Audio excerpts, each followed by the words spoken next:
Hey, welcome in. I'm Rita, and this is the story I'm telling myself. If you've ever felt like you're standing in your own way, you are not alone. Let's get into it.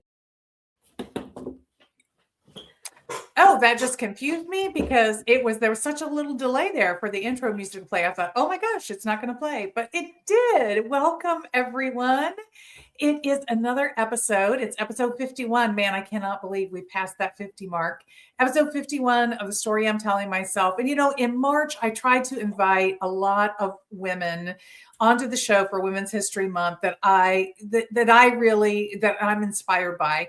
And Tina Bojanowski, our guest today, is one of the women that would have been in the March shows, except she's a school teacher and it's your spring break and you're here with us, Yes. Tina. Thank you Yes. so much.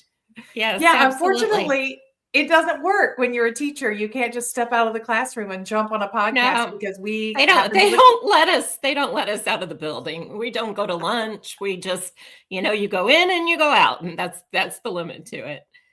So thank you for joining us. Thank you for giving your time on your spring break. And if you are here with us live, thank you. I so appreciate you joining the show with us live today. Come in the comments, introduce yourselves. Welcome Tina as well to the show. We are so excited to have her here. You guys have been telling me in the comments as we've been prepping for this and promoting it, how excited you are to meet her. And you should be, but I'm going to let you give your own introduction, Tina. Tell everybody a little bit about yourself. Okay, so I am a special education teacher here in Louisville, and I am also a mother of 3 children, one child who was diagnosed with autism at the age of 2.5. And I am also an elected member of the Kentucky House of Representatives, which is it's just sort of surreal to say, because there was never a point in my life where I intended to run for any office or become a politician, but that's where I am right now. My mental health support is to put myself in my garden. And so before we got on the show today, I was searching out some plants because some of the news right now is just very devastating. And that's sort of my escape. You got to balance and keep yourself sane in this world, especially with everything that's going on today in Iran. So, well, we are excited to have you here. And that is a love that I share. Gardening is one of the places I go to as well, to, something about connecting with the earth and just losing yourself and knowing you're creating something beautiful in the process. I get so much pleasure. I get so much pleasure out of it. I walk around. A couple years ago, I built in my front yard, which here in the US, you usually just have grass in the front yard, but I built a butterfly garden. And so I'm hoping to get some monarchs come by and lay some eggs this year, but everything's sort of starting to come back to life. My daffodils have bloomed. My tulips are blooming. I've got an eye on everything else, and hopefully we'll make it out to the garden shop in the next couple of days. It is that time of year for sure. Look, Tina is on Substack, friends. And if you're not on Substack, I encourage you to at least go check out Tina's page there.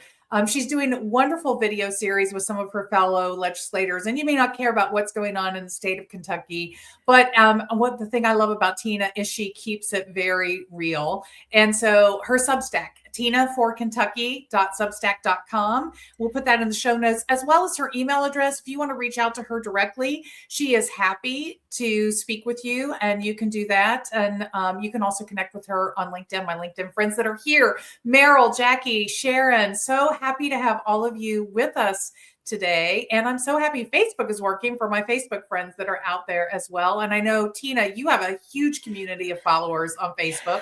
I'm so happy Facebook and StreamYard are playing nice together today. Right. And then just a note, my Substack is always free. So there are a couple of people I follow that I pay for, but mine is always free. So I need some more followers. So please sign up. Please sign up. Come support. So I invited you to the show, Tina, because I was part of your kitchen cabinet when you decided to run for office. Yeah. Friends out there, imagine having Rita on your team. I mean, it was just amazing. So Oh, And well, this thank was, you. I mean, I'm looking at a picture of us now in my office. This was 2016, 17. I mean, this was quite a long time ago now. It's hard to believe that it's Yeah. been that long. I'm sure it doesn't feel that way to you.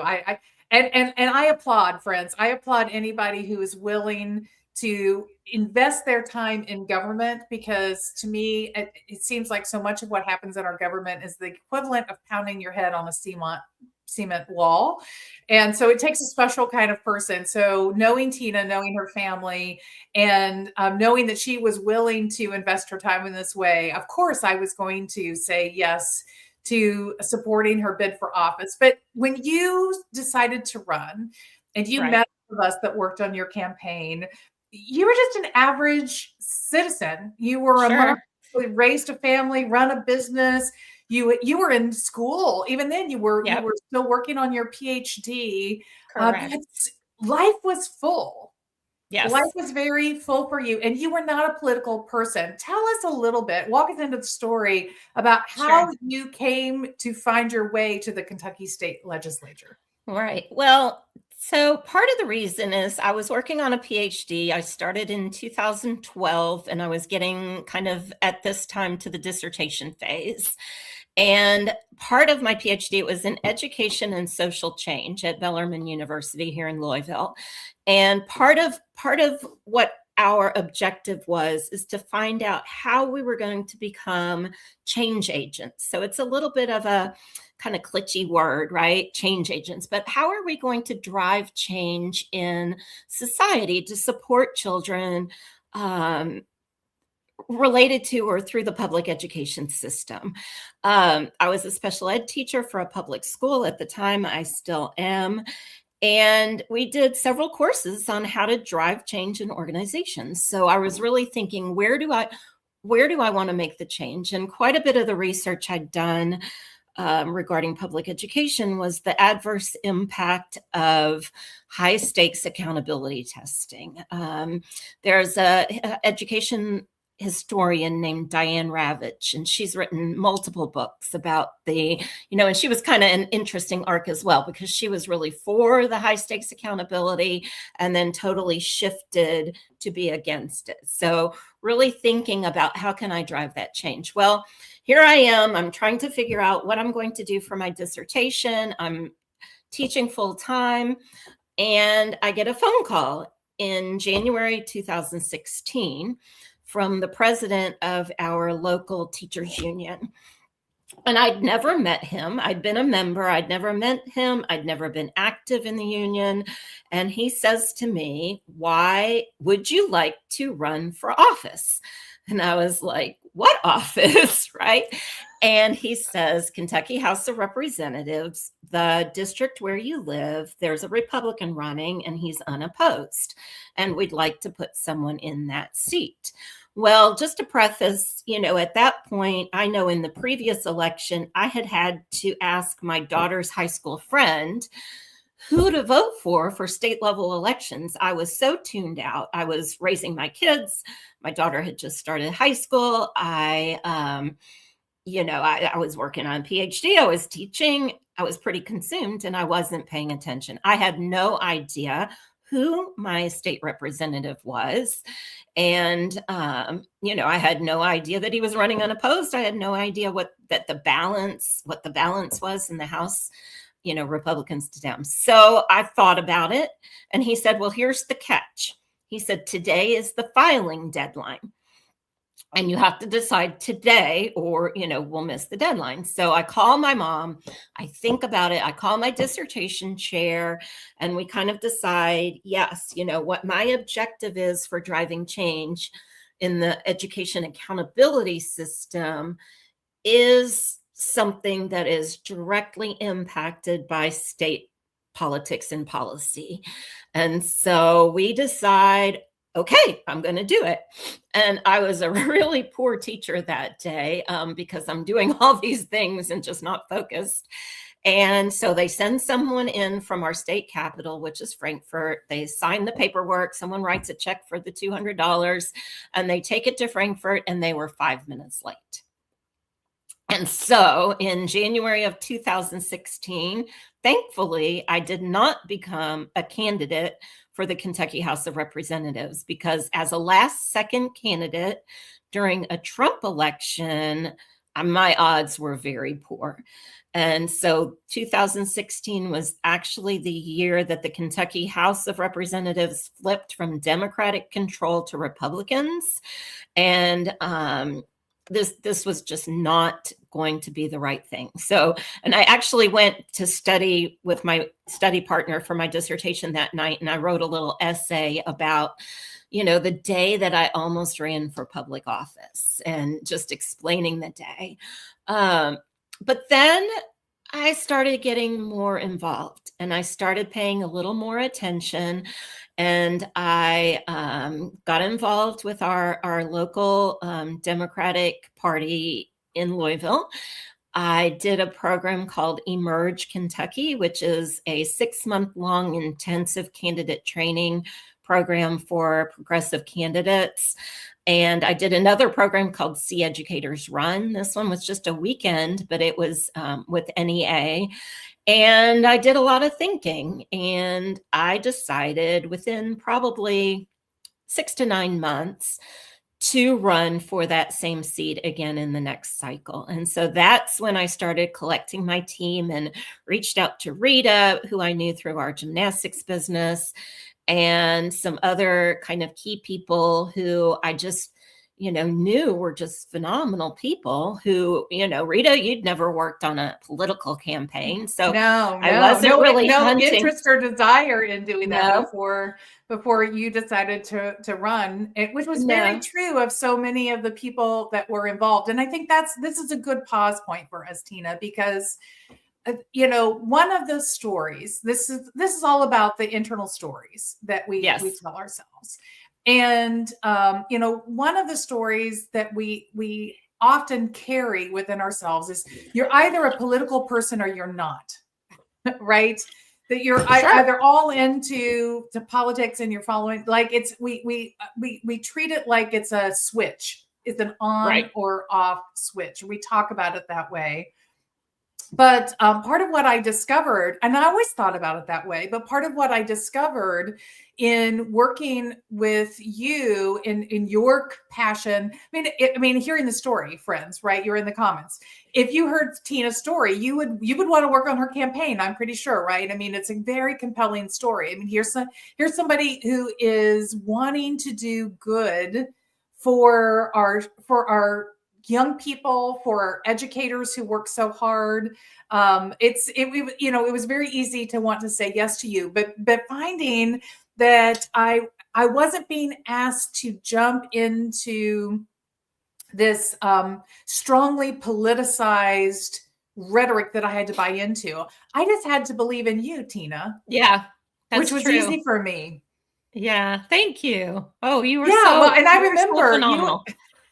You and I had some conversations as we were working on your positioning and your message that you were bringing. There's all of my friends. There's so much work to do behind the scenes in terms of messaging and all of these things, and talking about being true to you, and not feeling so compelled to have a party line, but really being able to speak directly from your heart. And I think that is what made it so easy. I was part of the crew that went out and knocked doors.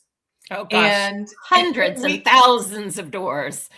How many months of, it was a year of knocking doors. We did more than a year. We've got some pictures of winter the year before the election. So, and the election was November of 2018. So this was, all through the end of 17 and the entire year of 18, we worked it.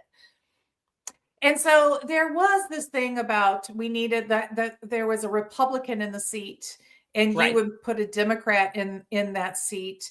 But that was not what we talked to people about when we were knocking doors. We were talking to people about your passions, about your commitment, about why being in office mattered to you, and it was about something very different than party politics. And I think that that shift in story. So you're engaging with the Democratic Party because you're running on the Democratic ticket. Right. Tell us a little bit about, as somebody who was kind of apolitical up to this point, what were some of the internal narratives that you were battling around being an insider or an outsider to that process? Hmm.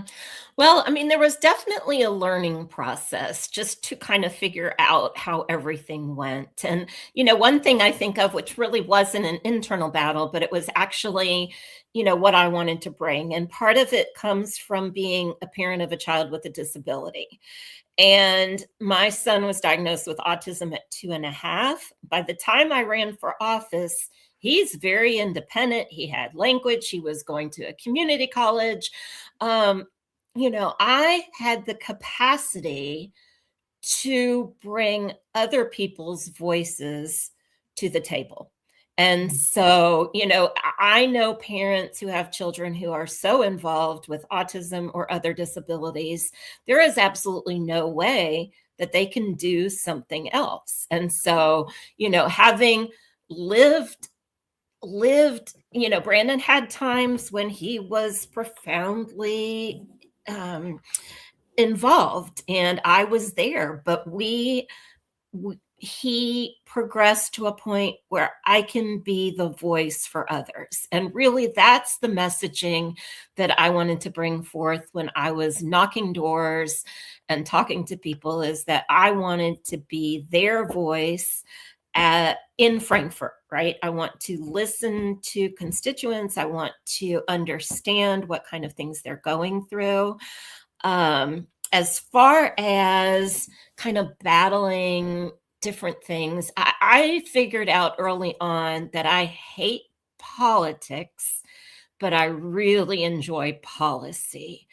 And the shift for me, and I do it up to this session. We're just about to finish our legislative session, and there are several key times that I have not voted with my caucus, and we're small. There are 20 Democrats and 80 Republicans in the Kentucky House. And for me to vote with the Republicans, but for me, it's not the politics. It's not because it's all the Republicans voting no. It's because the policy will end up being beneficial for those for whom I'm advocating. And so that's the hardest thing. You have to, in a ways, you have to do some of the politics. You have to do the, behind the scenes work, the how the sausage is made. You learn about that and you try to get involved, because I have no power in this General Assembly, but I have my voice, and I can bring the voice of those who are concerned about things that are happening to the floor. And that's sort of how I try to handle myself. I talked to my daughter not too long ago about, I will never not vote a certain way because of the potential consequences of it. I will vote a certain way because that's what I feel is in the best interest of my constituency. But, I've made some not friends out of my party this year for some votes I took. And I can explain exactly why. You may not agree with what I said, but I'm willing to go out on a ledge. Now, it does, granted, make it easier. So we had 2 races. We had the race in 2018 and we had a race in 2020. And since then, I've actually been unopposed. And so with redistricting, I ended up with a more favorable district for Dems, which did serve their purposes, right? But I am unopposed for the next cycle. So, but even if I had opposition, if it meant I need to be true to myself more than anything else. And there are people who vote certain ways because the consequences in an election, or you get primaried is kind of the word, someone in your own party will disagree what you say. But I try to just be true to myself and my beliefs and what I think will be best for the people in my district. And I really love that, because that is, in my view, the foundation of our democracy. The foundation of our democracy wasn't voting along party lines. There was a Right. there weren't these strong party lines, and people were advocating strongly and for what they believed in. And part of what I see as the disruption of what has happened and why we can't seem to accomplish anything at a federal level is that we've become so contentious along party lines that Oh, yeah. we really have no room for people to disagree, because disagreement is where the best thinking comes from. And I this agree. idea that we all have to align at once. So you walked in as a freshman. You won. Yes. You won. You walked in as a freshman.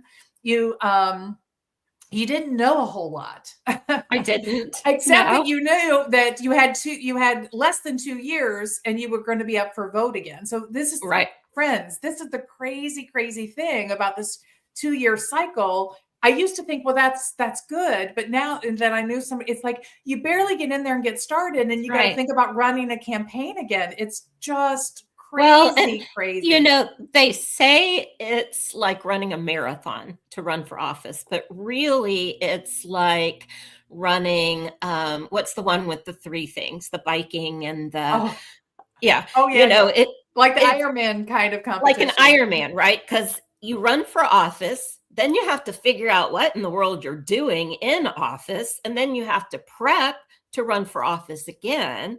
And then all of that, I'm not independently wealthy. I'm a teacher. So when I'm not in session, I'm in school. And so, holding down a day job, we have what's called a part-time General Assembly, but you can really make it a full-time job. And I just can't, because I can't afford to live just on the pay from our General Assembly. So it's like a biathlon. It's nonstop. But I'm sometimes I call myself a little extra, right? It's sometimes hard to be me, because whatever I do at 120%. And whether it's making little crafts and materials for my students, or reading all the legislation and digging down into the policies for the bills that come in front of me, I work this in a way that some members do, but not a lot. And so when I go into a committee, I will have already read all of the materials. I will have read the bill. I will have potentially reached out to advocates or, stakeholders about the consequences of a bill, and I'll have questions. And what happens in a super minority or a super majority situation, like in Kentucky, is a lot of the members who are in the majority party, they've already been prepped on what's happening, and they just blanket vote. And very rarely is there an engaged debate by both sides. So it leaves us to the 20 of us, if there's something concerning, to bring it up and to discuss it and to give daylight to things that might be concerning for our constituency. Because the majority of the majority party, they simply vote party line, and they don't have the same prep that we do. We every day before session go through all the bills with our caucus and figure out, what's going on. Do we support this? And, it's not like we're going to blanket vote, but we are aware. And so that scholar in me is what I bring to the General Assembly. And I think that has opened some doors for me respect-wise with the majority party. And I'll give you an example. Well, and I mean, I've seen you in the media. I mean, Oh yeah. But let's step back. So let's go to that freshman year and tell us a little bit. You're in the super minority. You're also freshman. The first time that you spoke up in General Assembly, tell us a little bit about the mental preparation that you had to go through, and some of the story that you had to overcome to give yourself permission to show up in that moment because Right. so many things are stacked against you, right? You're brand new, you're in the super minority. So tell us about that. Well, and so the first thing I think about is the difference between men and women, and just the intending to run for office. Here I am. By the time I ran, I had 2 master's degrees, one in education and an MBA, and a PhD. So, just on paper, I'm more than qualified to do a lot of different things. But men, no matter what they are going to just be thinking they're qualified and come in. And so a lot of self-doubt about, do I know enough to speak on topics? Do I have the oh gosh, just the confidence to really stand up and call out something that I disagree with. And so as I prepare, and I do it today for a really important floor speech, I prepare and I usually have a written script. And just to be sure that my message that I want to give is concise. And one thing that I've tried to do from the beginning is I just don't stand up and complain about the majority party. What I do is I try to talk about policy, the impact of the policy, my personal experiences. They honestly, this is really kind of sad, but the majority party the last couple of days of session had some members had bingo cards of things that we would say. So they were kind of playing a game that we would say that we're working for the people, all these different things. But they probably could have a bingo card on me to talk about being a teacher, to talk about having a kid with autism, to talk about having a father who's an alcoholic, to talk about, being a single parent. And I try to tie in my personal experiences in my floor speeches and keep them tight and almost to a T. There's one I did that went a little long, and but almost from the beginning, I've been very concise in what I've said, and I don't stand up there and grandstand. And one member of my party said that this on the budgets floor debate said this is the worst budget ever.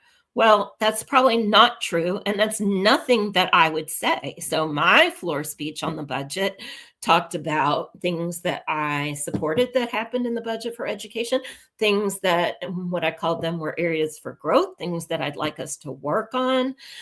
But you don't make any friends and building those relationships, just like being a special ed teacher, building those relationships is the key to having someone sit down and talk to you about the things that really matter when those really contentious bills come up, and let you be a part of the conversation. Even though I, in my position in the super minority, will not be a part of the decision making, I could influence what happens. And there are a couple of my colleagues who do this really well. Influence what happens during the process to change something that could have been really, really bad to be not so bad, maybe just okay. And that dynamic, it's exhausting because, I have to be on top of things. I have to know which bills are moving where. I have to have read them. I have to know to whom I need to speak when I need to try to, influence how something is going. That's why I'm just so exhausted. We finished last Wednesday night was our break before the veto period. And it's taken till about today to just recover from all of that. So, from the beginning, I just try to be very intentional about what I'm saying on the floor. I did have a situation that I think earned me a lot of respect. So we had the budget, the first cycle I was in, I guess it was. And, the rhetoric is that we're not fully funding public education. Okay. So I did my spiel. We're not fully funding public education. And the appropriations chair spoke a little bit later, and he said, well, what does that mean to not be fully funding public education. And I thought about it while the rest of the debate was going. I ended up voting for this iteration of the bill then. And I said, that's a really good point, Chair Petrie, or gentleman from wherever he was from. We don't say their names. I'm going to get you some information that answers that question. And so during the 10-day veto period, I did a little research report and I contacted as many stakeholders as I could. I gave them that little clip that Chair Petrie had done about what does it mean to fully fund public education? And I asked them that question. I compiled it into a document. I made booklets because I'm a teacher and I like making booklets. And that bring me joy. And I handed them out to key members when we came back. And I think they said then that, this is a person who's going to try to find the answers and not just say, we're so bad, we're not fully funding education. So what does that mean? Yeah, there's almost a scorecard mentality, it seems, in our government bodies right now, where people are just keeping tabs. Did I get one against them? Did they get one against me? And when what you're saying is that you're not choosing to play that game. That's a zero-sum game that nobody wins. That's right. I'm not. One reason I went to Frankfurt is because I didn't feel like academic research was making it to Frankfurt. And so I try to be that voice of what does the research say and bring that there and hopefully influence policy. Now, I say if it's a culture war issue, there's no influence because it's not about policy. And so I have to pick and choose what is, where are my battles and what really am I going to spend my time on? I also just had this thought. So I also, during the process, during the couple of years, started going to counseling because I felt like I was trying to save the world, but how do I take care of myself? And that was really a challenge. I feel the weight of the world on my shoulders when there's a bill that could be bad for public education, I carry it as if, it's my decision, that it goes through or not. And so that's where the garden comes into place. Taking time to take time for myself. I think each of us in whatever we are doing, we sometimes carry more weight than, is reasonable. And so I do, one of my mantras to myself is I wake up in the morning, I do everything that I can. I'm not a superhero. I can only do what I can do. And then I go to bed and then I wake up the next morning and I do it again. One of the stories that to this self-care, one of the stories that often gets in the way for individuals, I'm coaching a team right now and many of the people are stuck in this story, and it's I'm wearing myself out, taking the extra step, doing all of this added work, and all these other people just gloss over it. They take no responsibility to do that, and so it's so unfair. I'm in this very unfair position, and so people lose the energy to continue the work. How do you navigate? Do you have those feelings, Tina? And how do you navigate that, knowing that being in the super minority, knowing that many people that are in the legislator don't even have the same level of education that you have to really understand in detail a lot of the bills that are coming through? How do you reconcile that? Well, so part of what I think of is kind of my thought. It's hard to be me because I'm not going to change who I am or what I do because of that. And sometimes it's a little frustrating. Sometimes I get a little snarky. Like one of the gentlemen, I came into a meeting one day, and a Republican member of the committee, I had prepared questions, and he said, well, how'd you know this was coming? I said, I looked online, I read the slides, and I prepared a statement. Like, ding dong, you need to just do your job. It's all posted. You know, I don't know. So there have been conversations about me getting into leadership within my caucus. And if you're in leadership, you need to do politics. You just have to. And so I'm not inclined to go into leadership. I'm inclined to keep doing everything I feel like I need to be doing, regardless of what anyone else is doing. And so for me, it's, you know, really create like the budget this year. I was in London visiting my sister. I had some downtime. I typed up all the budget areas that I'm interested in into a spreadsheet. And this year, when the budget came out, I had documents that compared previous cycle to this cycle. And then I compared, you know, I do all of that for me.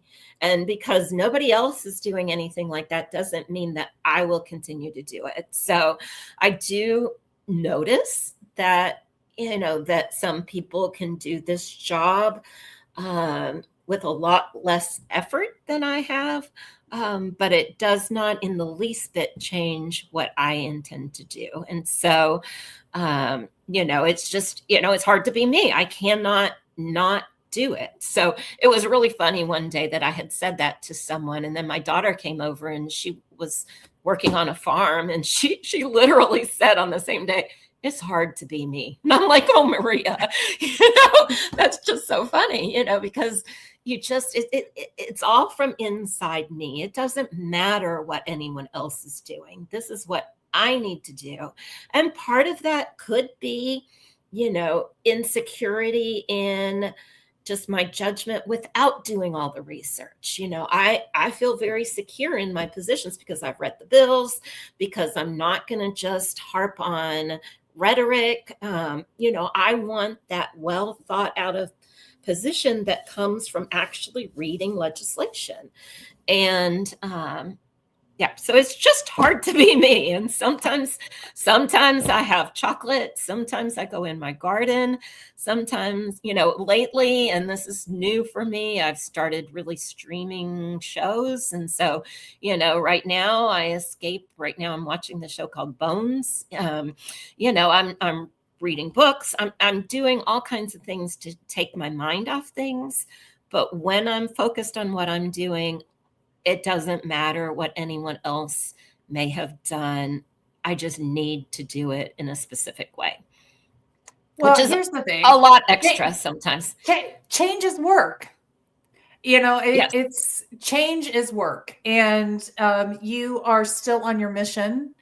For better or for worse, every cycle you are still fighting the forces that want to take public education and move it in a completely different direction that That's you right. are opposed to. So it's effort. It is effort to lead change. And once you sort of reconcile yourself and to that, and you're mission driven in that, Tina, right? You have purpose behind that. And I am one of many citizens who are so grateful to have you there fighting. But also I have to tell you that, and I knew this when I was working on your campaign, bringing back respect, somebody that's upholding standards of respect, of really respecting democracy. To me, it's lazy to just attack the rhetoric stuff and just always attacking. It's not helpful. It's not doing anything beneficial for anybody. It takes more effort to show up the way that you do, but you are reminding people of what's possible. And I'm so happy to see that you are able to work across party lines and that you are being embraced by people in the Republican Party and respected by them. And that the fact that you are running unopposed is, I mean, look, if they didn't like you, they'd find somebody to put there against you. So it's saying that how you're choosing to show up and be present amongst your peers and the way that you treat them is having a positive impact on them as Right. well.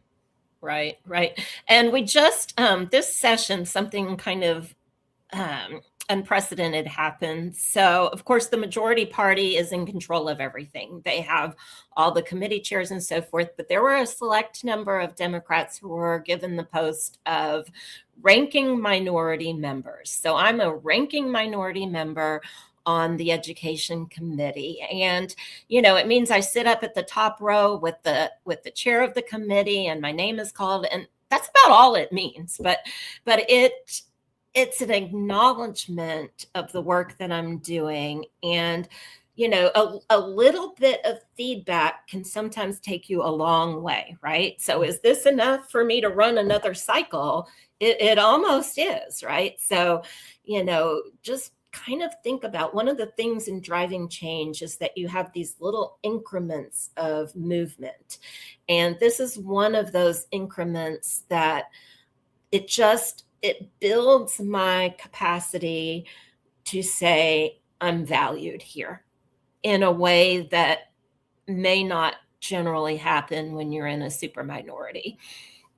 And so I take that as a true endorsement of the work that I'm doing. And yeah, so hopefully I can keep making a difference. I'll do this as long as I feel like I'm making a difference. And at this point, I am. Well, Russ and Coach Carrie Willis, thanks for joining us. Happy to have you with us.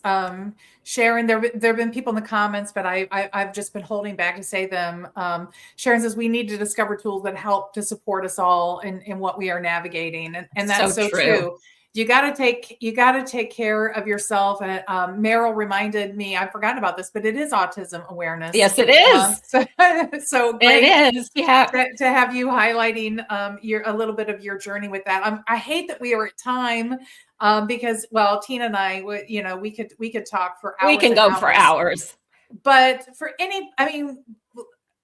around the world, people are right now facing moments where what they're looking at is what is happening in the political system around them.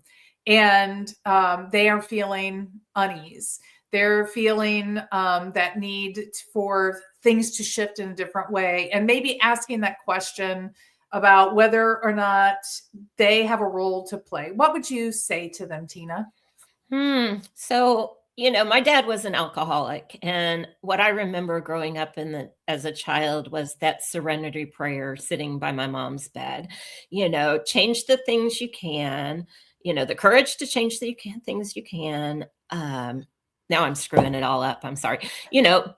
But the wisdom to know the difference. Right. You need to know the difference between what you can change and what you can't change. And it has to be okay that you are not, that's one of these things about being an adult child of an alcoholic. You want to try to control everything.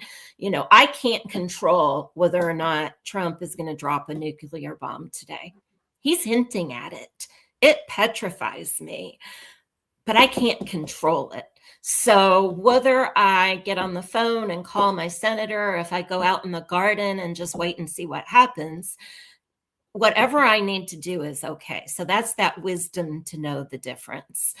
And the ability, the other part of that is accepting the things you cannot change. Accepting that's right. So accepting the things I cannot change. And right now we're often throwing a fit over the things we cannot change instead of choosing to discern and accept that is just the reality of the moment.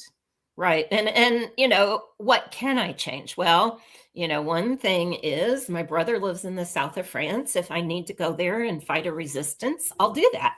I've got plans. I've got thoughts about what I'm going to do.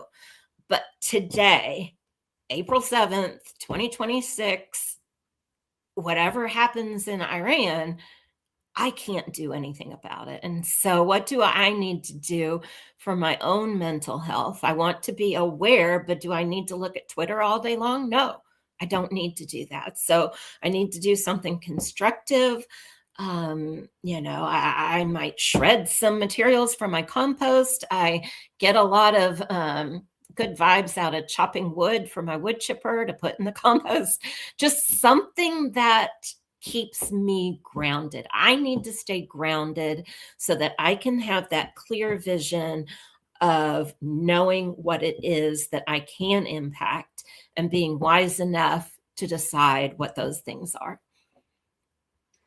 And I think there's a huge lesson in Tina's journey about really getting clear about that. If you are looking for the impact that you can have, find that purpose in you, and then figure out the right direction to start to bring that forward. And that purpose isn't just an oppositional thing; it is a creating thing. That's right. And so when you're driven by oppositional energy, you're not really going to be in tune with the truest truth of what meaning and purpose you can bring into a situation.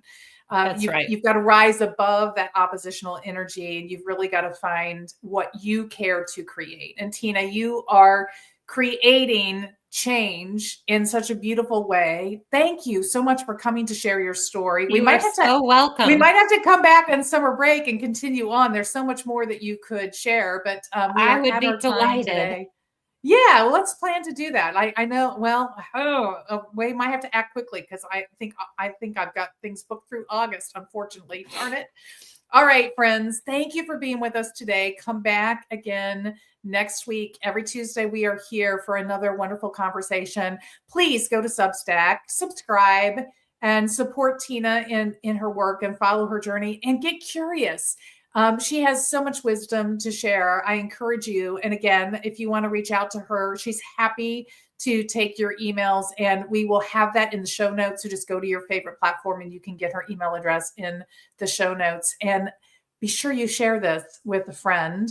It will be out on all of our podcasting channels on Thursday morning. Thank you, Tina. Have a wonderful day. All right. Thank you, Rita. Bye, everyone. Thanks for joining us. If you love this episode, leave us those 5 stars and be sure to share this with a friend. And if you didn't, don't worry about it. See you back here next week.